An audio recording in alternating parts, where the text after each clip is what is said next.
Representative Jim Jordan out just moments ago with letters demanding that Alvin Bragg and Michael Colangelo appear before Congress because they want to ask about this possible political weaponization of our government.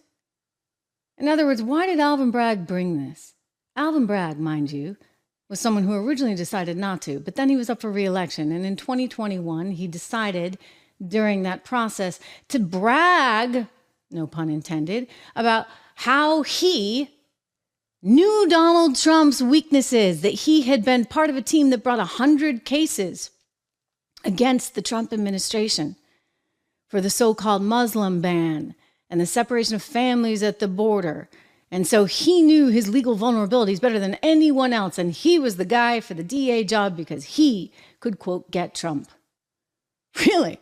That's what qualifies you to be a DA? I mean, think about what's happened to New York City in this environment.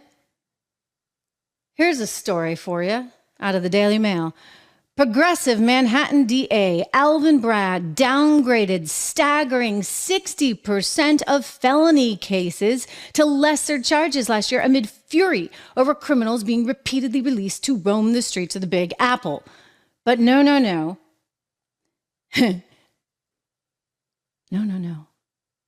They still went after Trump. I mean, this is pretty astonishing. 60% of felony cases being downgraded. My gosh, Alvin Bragg. Shameful stuff. But he got Trump. Oh, maybe that'll get him reelected again. Why are you trying a case in a district where you know you can't get a fair trial? Why are you allowing a judge to say it doesn't really matter? You don't have to be unanimous on the crime. Just go for anything. A, B, or C, multiple choice test. Is he guilty of something? Anything? Okay. Then we'll make it a felony.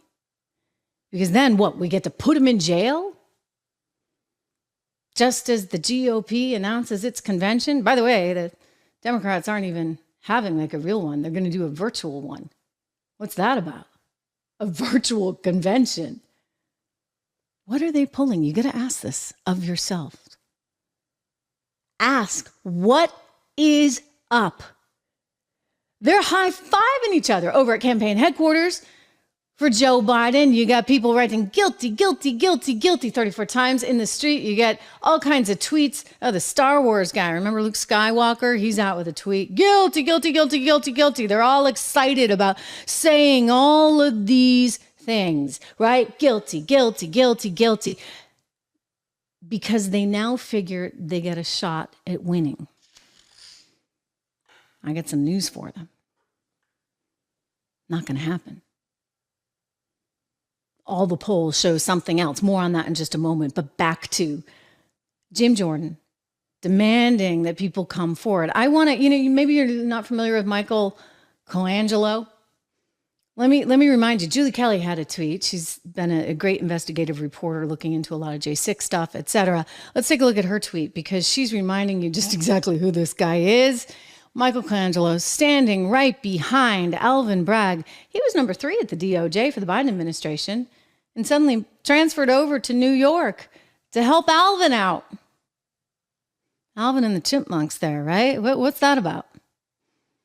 So there he is standing right behind Alvin Bragg like a little loyalist, doing his part to save democracy while killing it. You understand? This is like, it cracks me up because they're all about, okay, we're going to save, Trump is going to weaponize things. And I'm like, what do you think you're doing? People, what are you doing? That is exactly what you've been doing in real time here. And it's scary to look at. And you know what? Right now, all they want you to think about is guilty. That's it, ladies and gentlemen. They don't want you to think about anything else. They just want you to know that Joe Biden is running against a convicted felon. And forget about whether this was a sham trial or not. And it was a sham trial. It was a setup. It was a scam, the whole bit. In my estimation, pretty bad stuff. Well, over on MSNBC, guess what? They don't even want you to think about that. No. Forget about the appeal that's going to happen. This is not an injustice as far as the law is concerned. no, this is exactly what should have happened. And so just forget about any concerns about appeals, etc. This is Rachel Maddow telling you should believe it all.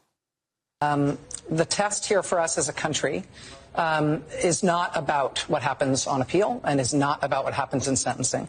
The test for us now as a country is whether or not this former president and his allies will have succeeded in trying to undermine the rule of law so that people reject this as a legitimate function of the rule of law in our country. Okay. You know, if you actually care about the rule of law, you would actually care about the appeals court because, yes, he's going to appeal. And I have every expectation this will be thrown out. All right, I want to go to a statement coming from Senator Mike Lee right now. Just coming in, he's writing that strongly worded statements are not enough. Those who turned our judicial system into a political cudgel must be held accountable. We are no longer cooperating with any Democrat legislative priorities or nominations, and we invite all concerned senators to join our stand. Wow. This is effectively a kind of civil war that has just broken out. Again, the statement from Mike Lee, Senator Mike Lee, it just broke moments ago. Important to note because they are done with it. Here you go. U.S. senators saying this right now, and you see a number of signatures. Wow. Again, you know, we've talked about the potential for a quote unquote civil war, not in the traditional sense of, you know, weapons, et cetera, but in a true division. And this is what we're seeing. You have Tommy Tuberville, you've got Senator Marsha Blackburn, Senator Roger Marshall, Senator Mark Rubio, Senator Rick Scott, Senator Eric Schmidt, Senator J.D. Vance, and I suspect there will be more to come. J.D. Vance on CNN just earlier today making the point of the injustice that we're seeing and how they've weaponized the legal warfare. I mean, this is, if you would, lawfare. And senators are right to stand up to it. That list is going to grow, ladies and gentlemen. They're saying, we're done.